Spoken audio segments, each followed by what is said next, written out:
Elon Musk wants to fly again in a few months, but it's unclear if that'll be possible. SpaceX apparently has some cleaning up to do after the long-awaited debut flight of its giant Starship vehicle. A fully stacked Starship launched for the first time ever yesterday, April 20, rising off the orbital mount at SpaceX's Starbase facility in South Texas atop a towering pillar of flame. The goal was to get Starship's upper stage to space, then ultimately bring it down in the Pacific Ocean near Hawaii. But that didn't happen. Starship ran into several problems a few minutes after liftoff, and SpaceX commanded the destruction of the 394-foot-tall, 120 meters, craft high above the Gulf of Mexico. SpaceX celebrated the test flight nonetheless, highlighting the milestones Starship achieved.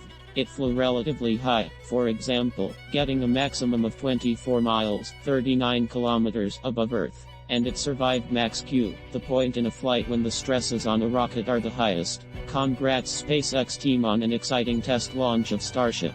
Learned a lot for next test launch in a few months, company founder and CEO Elon Musk said via Twitter yesterday. Opens a new tab shortly after the test flight's explosive conclusion. That tweet encapsulates the strategy that has taken SpaceX to the top of the launch industry. Build, test and iterate rapidly, learning immensely from the failures that occur along the way. Musk's suggested timeline may seem a bit optimistic, however, because yesterday's liftoff apparently took a massive toll on Starbase's orbital launch mount and some of its support infrastructure. SpaceX has yet to release post-launch photos of the Starship pad, but reputable sources indicate that the damage wrought by Starship's 33 first-stage Raptor engines was considerable. Here's a look at the debris-strewn launch pad at SpaceX's Starbase facility in Texas following this morning's Starship test flight. The launch of the world's largest rocket also left a large crater in the concrete under the launch mount. Max Evans, a photographer for NASA's spaceflight.com, posted a Twitter thread. Opens a new tab today that documents some of that damage.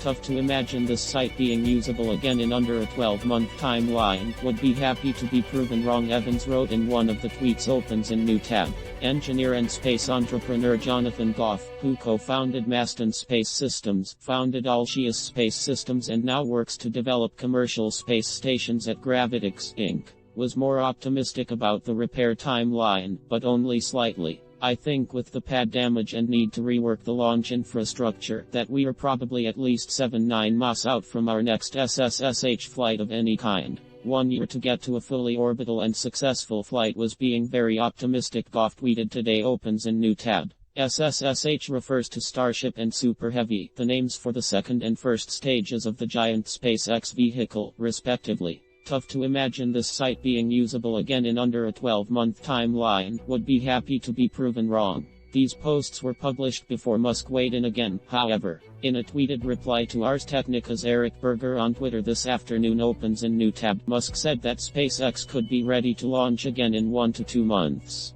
The billionaire entrepreneur added that the company began building a massive water-cooled steel plate to go under the launch mount 3 months ago. This plate wasn't ready in time for yesterday's launch, but SpaceX went ahead with the mission anyway, Musk said, figuring that the concrete under the Starbase pad, a formula known as fondag, would survive a single liftoff. This assessment was incorrect, Musk noted. Presumably, the steel plate will be installed before Starship test flight number 2. 3 months ago, we started building a massive water-cooled steel plate to go under the launch mount. Wasn't ready in time. We wrongly thought, based on static fire data, that fondag would make it through one launch. Looks like we can be ready to launch again in 1 to 2 months. So SpaceX's various Starship teams will doubtless be very busy over the coming weeks. In addition to the Starbase repairs and plate installation, they'll be analyzing data from the debut flight, incorporating the lessons learned into future Starships and getting the next vehicle in line ready for flight.